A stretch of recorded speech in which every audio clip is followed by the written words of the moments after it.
I think most men, especially in today's world, now we kind of said, okay, suppress the emotions, don't be a pussy, and man up and suck it up, and whatever that means, natural human emotions that both men and women experience. Yeah.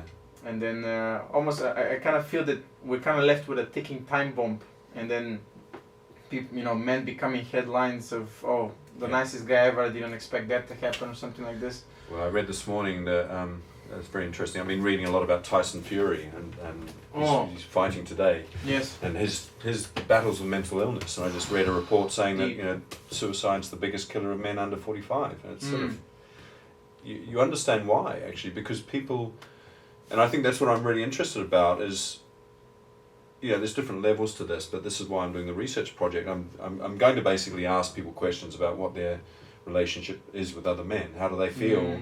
How do they feel with other men in their life? How open and honest do they feel they can be? And I know for myself that there's a guardedness, It's sort of, and this is obviously one aspect of how we are in the world, but sure. I think we potentially miss out on a lot of support through people who are in our lives, through our own sort of wariness to really reveal ourselves.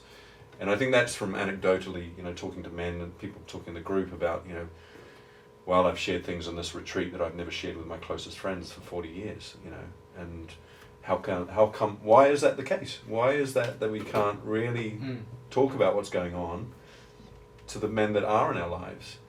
And how that's actually probably the hardest challenge, is to, it always comes, you always hear it after the effect. You say, I thought he was okay, I had no idea.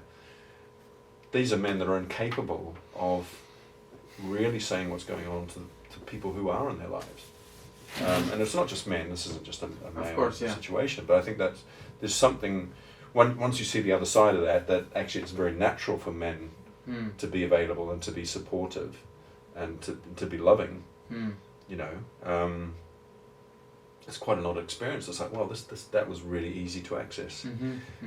How can we then, maybe we need to look at that. Maybe we need to be a little bit brave 100% in terms of being vulnerable.